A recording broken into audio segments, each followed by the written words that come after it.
Sobat, saya Abraham Silaban, saya duduk bersama dengan Kepala Desa Kohot, Bapak Arsin bin Asip. Terima kasih sudah menerima kami, Pak Kepala Desa dan juga kuasa hukumnya, Pak Yunihar. Terima kasih ya, Pak Yunihar ya. Dan ini mengenapi proses pencarian kami sebetulnya, Pak.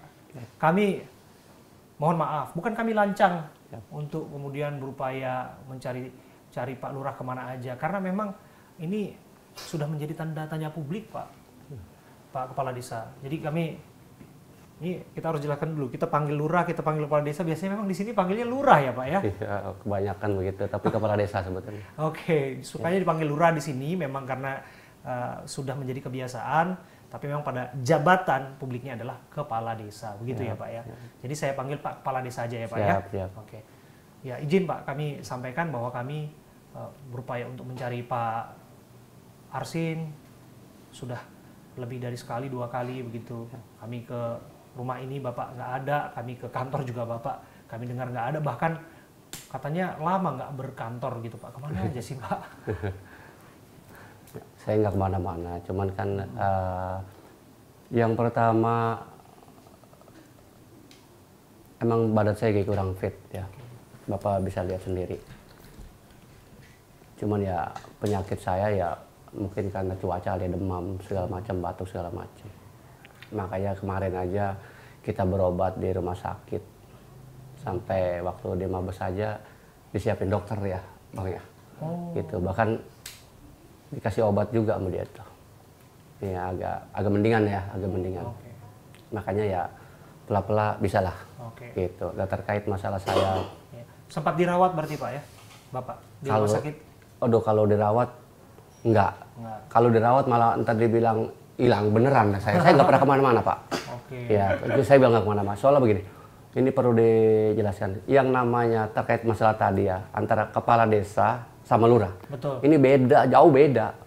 Bedanya apa? Bedanya apa? Kalau Lurah itu jam kantornya misalnya pagi jam 8 sampai jam 5 pasti pulang Pak. Pelayanan bagaimana besok? Kalau Kepala Desa subuh masih ada warga, malam jadi kadang-kadang itu capek lelah kan kayak gitu. Jadi beda, ini jauh beda. Kalau Lurah sama Kepala Desa jauh beda. Tapi kan kalau layanan di kantor jam 4 tutup kalau kami dengar ya Pak ya. Kalau di kantornya? Kalau di kantor ya, kalau di kantor itu ya kadang-kadang jam 4 sampai setengah 5 lah. Ya, tutup itu ya Pak? Iyalah, karena anak-anak juga pelayanan kan ya pulang lah.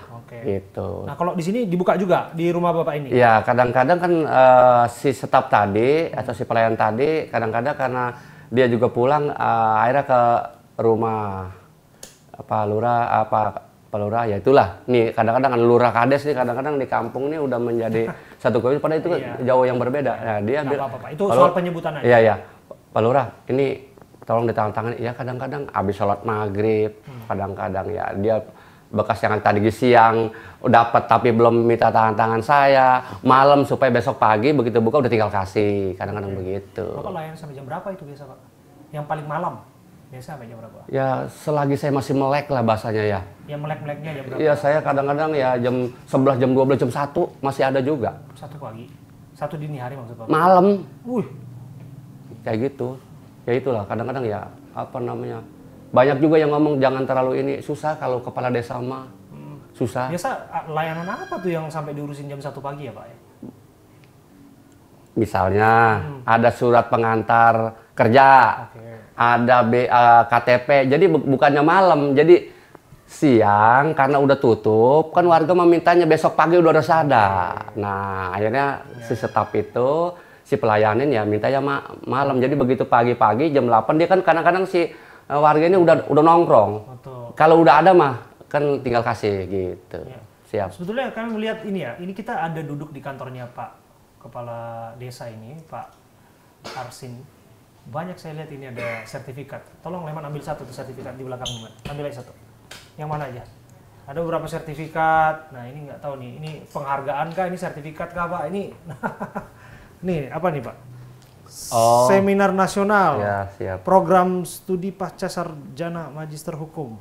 No viral, no justice. No viral, no justice. Ini diberikan kepada Arsin SH ini Bapak ya? Diberikan kepada Bapak ya? Iya, siap. Oke, Bapak sarjana hukum berarti Pak ya? Karena hukum Senin Kemis. Kalau nggak Senin Kemis. Oke. Kuliah begitu. Dari Sekolah Tinggi Ilmu Hukum Painan ya Pak ya? Iya, siap. Oke. Yuk, ini juga menarik nih. Oh, saya tahu nih Pak nih. Ketua Umum BPP Pradin, Pak Firman Wijaya. Saya kenal nih Pak Firman Wijaya ini. Iya, siap. Gitu Pak. Ya ini. Jadi Bapak mau bilang bahwa Bapak terus lakukan tugas dan tanggung jawab Bapak ya Pak ya? Siap. Selaku Kepala Desa. Pelayanan Oh, publik. itu sampai jam 1 pagi juga Bapak lakukan? Iya, kalau lagi ada, kalau enggak ya enggak. Oke. Tergantung ya, namanya desa mah seperti itu. Oke. Kalau desa itu belum lagi ada acara maulid, kita kadang ada acara maulid di warga sampai malam kan kayak gitu. Belum lagi, ya banyak lah kegiatan-kegiatan. Izin, Pak. Oke. Nah, kalau begitu Pak, Bapak nggak dicari sama warga itu? Apa yang ada cari? Karena kan Bapak hampir seminggu, bahkan 2 minggu lebih gitu Pak. Hampir 2 minggu Bapak disebutkan nggak berkantor, terus kemudian ada urusan-urusan lain yang terbengkalai nggak Pak? Karena Bapak nggak ada di tempat gitu Pak. Nggak ada, warga mana? Warga saya tiap hari juga ada kok. Nggak, maksudnya kan Bapak ada di sini sebetulnya nginep tiap hari maksud Bapak. Lah bukan nginep di rumah saya, emang saya nggak kemana-mana. Yang bilang saya pergi siapa? Ini jangan itulah yang saya tidak mau. Saya nggak pernah kemana-mana Pak. Ada di rumah ini sebetulnya Pak? Masa saya harus demi Allah, demi Rasulullah, cuma urusan kayak begitu? Saya ada. Oke. Ini yang bilang saya pergi kemana-kemana siapa? Pergi ke luar negeri, punya paspor gak kagak, ngerti enggak saya paspor. Boro-boro apa, umroh aja belum saya. Saya tiap hari ada. Cuman ini badan emang lagi kurang fit, susah kadang-kadang kayak demam itu Bang. Mungkin ini karena cuaca atau apa, kita juga nggak tahu. Saya juga nggak mau sakit. Emang siapa yang mau sakit? Nggak enak kali mau sakit tuh. Kayak banyak orang kalau kita sakit nggak ditemuin gimana, kita temuin badan kita nggak. Makanya saya kadang-kadang seenak badan saya jadi. Nah, lebih mau jaket-jaket kayak gitu aja supaya tetap pelayanan tetap berjalan. Kan Berarti gitu. saya pas kesininya aja Bapak lagi tugas di luar atau lagi pergi keluar. Biasanya keluarnya kemana itu Pak? Ya kadang-kadang rapat di kecamatan, rapat di kabupaten. Kadang-kadang kayak kemarin panggilan ke KKP kan. Urusan sama polisi. Iya panggil kabar reskrim kan kayak panggil KKP. Okay. Saya jam 9 mulai ditanya itu dari jam katakanlah saya KKP waktu itu lupa ya 9 sampai jam ya. 7. Okay. Enggak Bang, waktu itu jam 9 sampai jam malam lah itu pokoknya. Nyampe ke rumah itu kan jauh ya? Iya.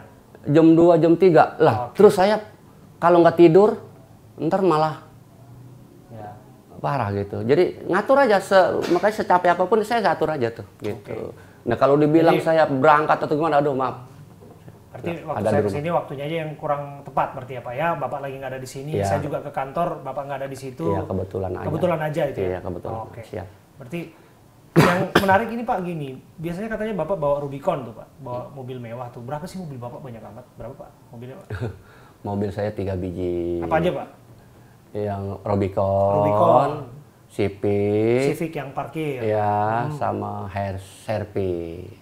CR-V. Ya. Oke, yang nomor cantik ini sengaja itu ya Pak, namanya Arsin itu kalau nggak salah, disesuaikan itu nomor polisinya Pak. Ya, jadi itu. Sama satu lagi mobil dinas itu Pak? Oh itu mobil desa itu. Mobil desa punya? Iya itu bukan, ya ada mobil dinas itu mah, mobil desa. Oke. Pak itu banyak orang yang nanya sebetulnya, ini Bapak ini kok tiba-tiba dengan kemewahan dan sebagainya ini, kayak kelihatannya publik tuh meragukan. Terus terang saya juga ragu Pak, ini Pak kepala desa berapa sih gajinya sampai bisa dapat Wah Rubicon capek kalau gitu, bicara gaji mah. Enggak begini Pak, banyak orang bertanya-tanya loh Pak, Bapak harus jawab juga itu Pak. Iya. Apa betul Rubicon ini datangnya karena ada pengurusan sertifikat hak milik di pagar laut gitu Pak? Itu Bapak harus jelaskan. Tanya aja semua nggak apa-apa. Jadi begini, Rubicon itu awalnya bukan mobil Rubicon Pak, saya kredit. Ya. Kredit mobil Vario. Vario. Begitu lunas, mobil saya diambil sebagai DP, saya kredit Rubicon. Oke, Bapak memang suka Rubicon? Bukannya suka Rubicon, kalau yang namanya saya ambil mobil Rubicon itu mobil Jeep. Iya. Jadi mobil Jeep itu apa namanya ke kota masuk, betul. ke kampung masuk. Jadi Daya tahannya ya Pak ya. iya, jadi kalau banyak-banyak duitnya mana juga. Orang itu kan juga kredit kan Ya gitu. mau kredit juga kan Rubicon Pak, berapa harganya Pak? Rubiconnya Bapak? Itu mah 800 juta kredit itu cashnya 800 kayaknya ya. Oke. Honda Civic-nya tahun berapa ini Pak? 2018. 2018. Tambah lagi CR-V. CR-V tahun berapa Pak? 2000 Kayaknya punya Indri. bukan sih enggak 2000 berapa itu sah lupa saya. Oke, waktu udah jabat Kades atau sebelum Kades tuh CR-V Pak? Oh udah Udah jadi Kades. udah ya. Oke. Dan termasuk mobil dinas ini ya Pak ya. Nah ini publik bertanya-tanya, ini Bapak ini usaha apa Pak gitu? Jadi sampai bisa punya finansial yang membuat Bapak tuh dianggapnya ini di luar batas kewajaran gitu Pak. Ceritakan kepada kami Pak, ini hasil dari mana itu Pak? Iya. Datangnya nggak mungkin dari langit tiba-tiba itu Pak Rubicon itu Pak. Iya. Jadi kalau saya itu sebetulnya punya ada kontrakan juga sih dari dulu lah. Ada kontrakan. Ada kontrakan. Di daerah Kohot ini Pak? Di Kohot ada, di Kalibaru ada. Dari dulu sebelum saya jadi kepala desa itu udah tuh ada. Oke. Ada kontrakan ya Pak ya. Kami dengar ada usaha bengkel juga Pak. Anak. Anak yang punya usaha bengkel juga. Oke. Jadi memang Bapak mau mengatakan bahwa ini semua nggak terkait dengan apa yang dituduhkan. Oh tidak. Jadi itu murni dari hasil jerih keringat Bapak. Tidak. Bukan karena dikasih oleh seseorang kan Pak? Enggak. Karena urusin pagar laut Pak. Waduh, apalagi saya nggak pernah ikut campur, nggak tahu. Emang kagak tahu kok. Oh. Nggak tahu sama sekali itu Pak. Nah itu dia Pak. Makanya kita harus jelaskan duduk perkaranya sampai pada akhirnya Barreskrim datang ke sini Pak. Kalau Barreskrim nggak datang ke sini, kita nggak akan kemudian mencari Bapak dan mencari tahu apa sesungguhnya yang Bapak ketahui gitu Pak. Karena disebutkan Barreskrim sudah memeriksa Bapak. Status kasusnya sekarang penyidikan. Banyak yang menduga-duga Bapak disebutkan sebagai potensial suspek atau bisa jadi tersangka dalam kasus ini gitu loh Pak. Nah, waktu kemarin datang Barreskrim ke sini tanggal 10 Februari, Bapak itu lagi ada di mana? Di sini atau di mana? Gimana? Waktu Barreskrim datang tanggal 10 Februari, datang ke rumah ini, diambil dokumen, dia datang malam-malam kan itu kan Pak. Nah, itu Bapak lagi ada di mana? Kebetulan lagi ada urusan rapat di Tangerang. Di Tangerang, Ya. jadi nggak ada di rumah ya Pak? Ya, ada. Nah, kalau disebut di situ ada pengamanan desa atau apa gitu pada saat itu nggak ada sebetulnya Pak ya? Atau gimana? Pengamanan desa gimana maksudnya? Kan disebutkan bahwa ada juga narasi ya, ini narasi Pak, ini ada cerita orang narasi ya, sudah disampaikan di media sosial, ada juga beberapa yang sudah menyiarkannya, disebutkan ada pengamanan desa yang ikut mengamankan setiap kali Bapak ada atau di sekitar rumah Bapak segala macam gitu Pak. Itu benar atau enggak Pak? Enggak ada pengamanan. Nggak ada itu? Enggak ada. Mungkin yang duduk-duduk di depan itu kali. Oh. Nah, siapa itu yang duduk di depan? Siapa yang duduk-duduk di depan Pak? Misalnya? Itu saudara saya, abang saya, kadang-kadang RT, RW, enggak ada pengamanan desa, mana ada pengamanan desa. Oke. Nggak ada. Masa lurah diaman-amanin orang di kampung saya kok. Saya lahir di sini, mungkin tinggal pun saya di sini mah diamanin enggak lah kayak gitu. Ya, nggak ada ya Pak. Dan disitulah kemudian ada beberapa dokumen yang diambil, ada beberapa kepentingan yang diambil. Bapak juga udah diperiksa ya Pak, udah dimintain keterangan ya Pak. Udah. Barreskrim. Nah di sini aku akan masuk Pak ke pokok perkara. Bapak bisa jawab atau kuasa Bapak bisa jawab? Nanti Pak Kuasa. Oke. Gini Pak, saya ke Bang Yunihar ya. Bang, disebutkan klien Anda mengakui terlibat dalam penerbitan sertifikat palsu atau setidaknya mengetahui. Tepatnya seperti apa? Jelaskan kepada kami. Apa betul yang disampaikan oleh Mabes Polri bahwa sesungguhnya klien Anda betul-betul terlibat dalam kasus ini? Baik, saya kira beberapa hal saja yang sifatnya tidak masuk ke pokok ya, karena ini kan sudah masuk di ranah penyidikan dan penyelidikan. Tentu kami menghormati dan menghargai proses itu yang sudah dilakukan oleh Barreskrim. Namun ada beberapa hal di kesempatan ini kami ingin sampaikan. Pertama, betul lurah, kepala desa nih saya akhirnya ikut terbiasa dengan kata lurah. Sama ya. Bang, saya juga ikutan manggil lurah. Gitu. Pak Kades ini klien kami, Arsin, betul beliau di dalam keterangannya mengakui beberapa surat yang ditandatangani oleh beliau. Di antaranya adalah surat keterangan garap. Beliau mengakui betul dari 200 sekian tersebut beliau tanda tangani. Nah, kemudian juga dari surat garap itu ada proses peningkatan alas hak. Di antaranya adalah permohonan penerbitan SPT atau NOP. Nah, di beberapa surat beliau mengakui, tapi di beberapa surat lainnya beliau tidak mengakui. Bentuk berapa praktek yang diakui? Nah, kita belum menghitung, bahkan nanti silakan tanya. Dari total berapa surat yang disebutkan? Ada 280 sempat Abang sebut ya? Kalau garap itu sekitar itu, 280. Kemudian yang terbit sertifikat itu kan 263. Oke. Ya. Berarti 280-nya yang diketahui dan ditandatangani? Beliau mengakui itu. Oke.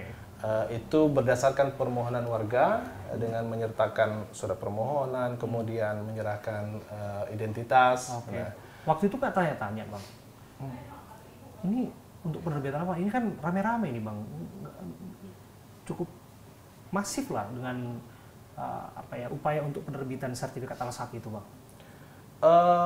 nggak rame-rame juga, tapi memang ada 3 tahap ya. Ada 3 tahap. Nah, kalau kemudian data dan dokumen yang diserahkan kepada pihak yang ketiga yang beliau pernah sebutkan itu, ya memang secara gelondongan kan gitu, tidak pada satu-satu. Tapi dari warga ya datang satu persatu, kemudian diakomodir oleh desa, dalam hal ini ada peran lurah dan sekdes, lalu kemudian dokumen-dokumen atau kemudian surat-surat pendukung tadi itu diserahkan kepada pihak ketiga.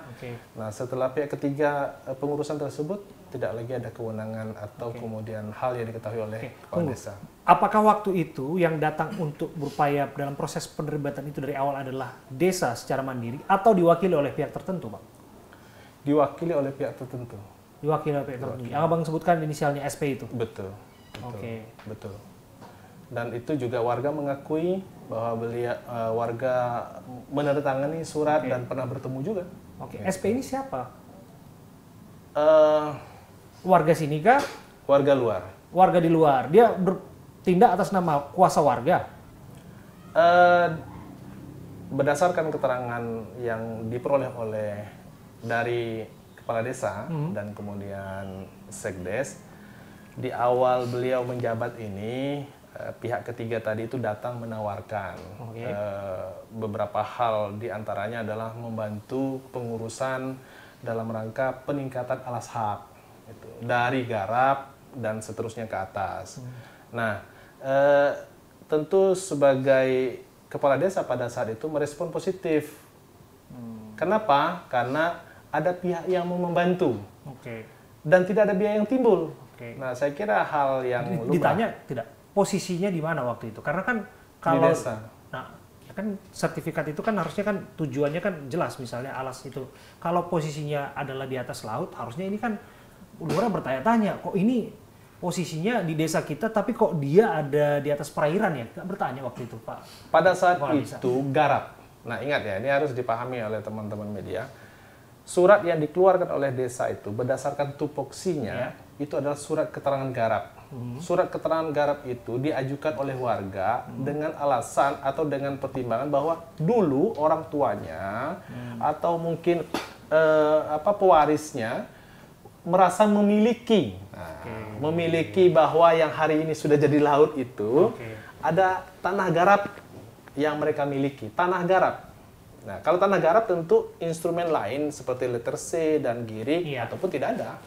Nah, dari surat garap itu kemudian desa memfasilitasi dan dokumen-dokumen yang dibutuhkan itu diserahkan kepada pihak ketiga untuk proses peningkatan alas haknya. Di antaranya adalah permohonan untuk penerbitan NOP.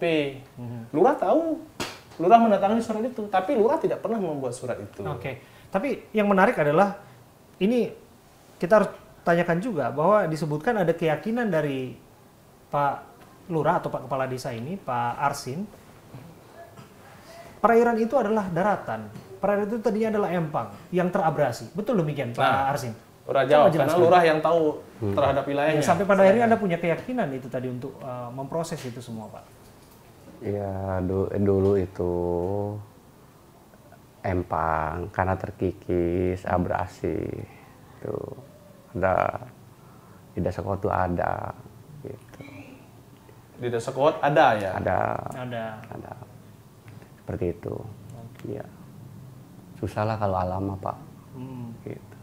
Ya, artinya memang jadi, ada. Jadi sampai sekarang Bapak meyakini bahwa itu adalah daratan yang terabrasi tadinya ya Pak ya? Bentar. Iya, abrasi. Dulunya darat, dulunya ya, Pak, abrasi ya. Oke. Bapak meyakini itu karena Bapak sudah tinggal lama di sini atau sudah mendengar dari dulu Pak, sudah teryakinkan bahwa itu memang tadi daratan atau empang ya Pak ya? Atau data apa yang membuat Bapak begitu yakin Pak? Selain Bapak bahwa warga di sini, Iya. itu cerita dari turun-temurun dan sebagainya. Karena gini Pak, kan juga kita juga nggak bisa pakai kacamata kuda juga. Bahwa itu dulu daratan yang tak abrasi. Tapi kan kita lihat udah bentuknya perairan kan sekarang gitu. Jadi kalau kita mau rebutin sesuatu, kita juga harus tanya-tanya sama instansi terkait. Itu benar nggak? Dulu daratan, ini benar nggak bisa terbit HGB atau sertifikat hak milik? Karena tentu klien Anda harusnya juga sudah tahu bahwa ujungnya ini adalah penerbitan dari sertifikat guna bangunan ataupun hak milik gitu, hak guna. Bagaimana menurut Bapak? Iya, saya kira ini kan di antara kurangnya pengetahuan Pak Lurah dalam hal perihal dengan perizinan, kemudian hal-hal yang terkait dengan lahan-lahan yang sudah terkena abrasi, bahwa di dalam pernyataan beliau baik itu di KKP maupun di Bareskrim, ya beliau meyakini di antara yang hari ini sudah terabrasi itu dulu pernah darat, yang gitu. Nah, cuman kan pertanyaannya, apakah surat garap itu terbit masih ada daratannya?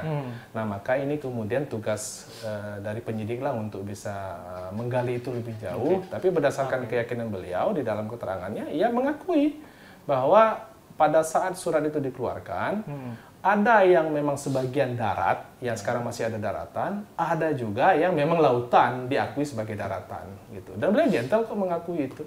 Nah, pengakuan itu sebagai kesilapan saja, itu sebagai mistake saja, atau jangan-jangan kan ada dalam tanda kutip ya upaya untuk, mohon maaf ya Pak, kita juga harus tanya ini upaya penyuapan dalam hal ini di situ. Saya jawab, kalau penyuapan tentu beliau yang lebih paham. Tapi dalam konteks kenapa kemudian timbul surat garapan dibuat oleh Lurah? Pertama, beliau bagian dari pelayanan publik. Warga datang nih. Iya betul. Saya kira Lurah harus layani. Harus layani. Harus respon betul. Yang kedua, mungkin Lurah tidak begitu mengetahui tentang bagaimana regulasi terkait dengan surat garap yang diterbitkan tadi itu. Tapi ketika ada pihak lain menjanjikan aman, semua tidak ada masalah, saya kira seorang Lurah dengan keterbatasan pengetahuan beliau mengiyakan sebagai pelayan publik beliau lakukan. Ya, sekarang dengan era keterbukaan informasi kan segala sesuatunya bisa diakses, termasuk ke BPN kan sebetulnya, betul ya Pak ya? Bapak sempat cerita nggak atau tanya-tanya ke BPN Pak waktu itu, atau paling nggak cek misalnya Tanahku, misalnya aplikasi itu kan kelihatan tuh, apakah itu paham saya. Belum nggak paham ya waktu itu ya Pak ya? Tapi nggak pernah koordinasi dengan BPN waktu itu Pak? Nggak paham waktu itu, oh ya sudah. Nah, saya bergerak ke berikutnya Pak. Ini disebutkan lagi bahwa Pak Arsin ini mencatut Pak, mencatut identitas warga dalam proses ini semua, betul tidak Pak? Lurah tahu mencatut. Mencatut itu apa ya istilahnya? Ya? Mencatut mungkin ya ngambil data orang itu. Betul. Nah, semacam itu Pak. Ya, secara logika begini sih, ya maaf nih Pak ya. Yang megang KTP kira-kira saya apa warga? Atas nama. Pasti yang megang dia dong. Dan itu bukan cuma KTP aja, kakak, pasti dia juga yang megang. Buku nikah. Ya berkaitan dengan itu, buku nikah segala macam, masa catut sih? Itu. Itu kan nggak mungkin. Kayak bapak sama saya. Bapak, saya bisa tahu nama bapak kalau ngeliat KTP yang lengkapnya. Itu dengan dikasih ke saya, terus saya mencatut, kan nggak lucu itu. Ya kurang lebih seperti itu sih. Nah itu pencatut itu mana ada sih catut mencatut. Jangan-jangan yang mengaku merasa mencatut tadi itu belum kebagian Rah? Lalu alam saya nggak begitu tahu, bisa juga kali gitu. Ya karena belakangan Bapak kan begini, merasa juga diserang dari narasi ini. Bapak sebut ada motif politik lokal di sini, ada orang yang ingin menyerang Bapak gitu. Itu jelaskan kepada kami Pak, betul demikian? Ada orang yang nggak milih Bapak waktu jadi Kades? Ya normatif kalau pilih memilih yang nggak perlu kepala desa, bupati juga ada yang memilih, ada yang enggak kan, itu mah nggak perlu saya. Disitulah saya nggak mau ngomong, kenapa makin gaduh itulah Pak, saya nggak mau, biarin aja lah. Itu benar itu Bang, soal apa itu, motif politik lokal, anti Pak Arsin? Ya ini kan saya kebetulan di Desa Kohot itu lumayan intens karena memang ada rekan saya yang punya pesantren di Desa Kohot. Sedikit banyak juga mengetahui bagaimana kemudian fotografi dan demografi masyarakat Kohot. Nah, politik desa itu, politik lokal desa itu memang masih relatif kenceng ya. Pilkades itu sudah mengalahkan pilkada dan pileg. Oh, masa? Iya. Pilkades itu mengalahkan sepanas itu. Sepanas itu. Nah, sehingga saya kira wajar ketika dari dua calon ada yang kalah, ada yang menang. Nah, yang menang tentu euforia kemenangannya, yang kalah pasti akan mengalami rasa kekecewaannya. Nah, mungkin kekecewaan dari kekalahan itu masih dirasakan. Nah, ditambah lagi memang ada isu viral ini, kan gitu. Nah, makanya menurut saya, lurah saya kira cukup bijak dalam menyikapi situasi ini. Ya, termasuk kami juga dilarang untuk speak up, dilarang untuk bicara. Ya sudahlah, agar kondisinya tetap kondusif, sehingga hubungan ini kan satu desa masih saudara semua ya, ya masih ada keterkaitan. Nah, itu saya kira harus dipahami juga oleh teman-teman. Tapi cukup beralasan menurut saya kalau panasnya adalah kemudian untuk jabatan kepala desa Kohot ya. Berapa lama masa jabatan kepala desa sekarang, Pak? 8 tahun 9 tahun ya? Ya, kebetulan kemarin ada revisi undang-undang nih, nambah 2, jadi 8. 8 tahun ya berarti ya. Nah, jadi 8 tahun. Apalagi kalau dibumbui dengan kendaraan Rubicon ya, Pak. Iya. Jadi kepala desa bisa bawa boncengan Rubicon itu juga pasti iri juga, Pak. Banyak orang juga ingin mau seperti itu. Tapi balik lagi, Pak ya. Gini, Pak Kepala Desa ya, Pak Arsin. Apa yang ingin Bapak sampaikan? Kalau ada orang luar sana menyebutkan jangan-jangan Bapak ini dijadikan kambing hitam, Pak. Tapi sebelum kambing hitam itu, Pak, saya mau tanya kepada Bapak sejujurnya, Pak. Apa betul Bapak terlibat dalam proses ini semua? Apa betul Bapak itu kong kali kong dengan pihak Agung Sedayu dalam hal ini untuk dalam rangka proses penerbitan sertifikat hak milik di atas laut, Pak? Tidak, ini jelas tadi kan udah jelasin. Ya, Pak Yoni ada. Enggak, Pak. Bapak nggak pernah terima apapun, Bapak tidak pernah terima apa-apa. Makanya kalau ada yang dibilang nerima siapa? Ini nggak beda tadi di desa yang senang sama saya nggak, yang namanya dipilih mah Pak. Ya, sama dengan calon bupati mungkin ya, atau dewan mungkin. Kan itu mah, ya emang negara kita ngatur begitu aja susah lah. Ya kan seperti itu. Sehingga wajar kalau kemudian ada isu-isu lurah kaya dapat dari sana, dibayar, ikut terlibat. Ini terlibat lah? Enggak. Cuman saya mau begini, ya karena saya ini kepala desa, pemimpin, biar dia nggak seneng kata itu warga saya. Jangan apa pada ribut, gaduh, kan nanti yang saya juga yang pusing. Betul, Pak. Itu aja sih saya. Bapak merasa nggak dikambing hitamkan, Pak? Bapak merasa nggak jadi orang yang dipersalahkan, jadi semua yang menanggung beban ini, Pak? Saya nggak mau, ini aja nggak mau. Gimana? Yang jelas kan udah sampai sakit begini. Saya kira enggak. Anda melihat bahwa ada upaya untuk mengambing hitamkan klien Anda? Karena Anda sebutkan tadi ada pihak ketiga SP yang tadi pada akhirnya disebutkan patut diduga mengelabui klien Anda di batas pengetahuannya ikut dalam proses yang sedang dalam penyidikan saat ini? Ya, kalau tidak ada proses yang dilakukan oleh Bareskrim atau APH yang lainnya, mungkin penggiringan opini itu akan berhasil. Tapi ketika proses hukum ini berjalan, maka lurah mengklarifikasi dan meluruskan. Sehingga kalau bahasa kambing hitam, siapa yang mau kemudian hari ini dihukum? Kan tidak ada. Betul. Nah, kalau kemudian lurah dianggap hari ini diam lalu dianggap adalah pihak yang bersalah, tadi kita sudah sama-sama dengar bahwa tidak ingin gaduh saja. Tidak ingin menambah kegaduhan suasana ini. Tapi kemudian hari ini beliau harus speak up, harus menyampaikan itu bahwa di tengah hujatan publik, di tengah penghakiman yang sudah berjalan di media sosial dan sebagainya. Luar biasa. Saya kira media sosial ini luar biasa. Kadang tidak manusiawi gitu. Tidak manusiawi, tidak lagi mengedepankan etika dan moral bahkan gitu. Nah, sementara lurah ini, Pak Arsin ini kan manusia biasa juga. Nah, ini juga membuat situasi psikis beliau terganggu. Kesehatan terganggu, tapi karena ini sudah masuk ke ranah hukum harus kuat dan berani gitu. Mana yang benar katakan benar, mana yang tidak kita harus katakan tidak. Gitu Ra ya? Ya. Kita udah sepakat ya? Ya. Karena kami juga membela dalam hal ini, Ya. ya mengedepankan itu. Asas kebenaran, asas kejujuran, asas keadilan. Dan Anda juga sebagai seorang advokat yang bagian dari penegak hukum dalam undang-undang itu juga melakukan itu dalam code of conduct Anda. Itu kami dalam hal ini melakukan sesuai dengan kode etik profesi yang kami lakukan. Oke. Dan Pak, ini mengenai yang tadi Pak, di media sosial Bapak disebutkan banyak narasi, banyak cerita dan sebagainya, dihakimi publik dan sebagainya. Bapak pernah baca atau pernah dengar atau paling nggak keluarganya dan sebagainya menanggapinya seperti apa Pak? Makanya saya udah nggak mau pakai HP. Kalau anak dan istri saya juga kadang-kadang nangis pada gini-gini, ya saya serahin sama Allah aja lah.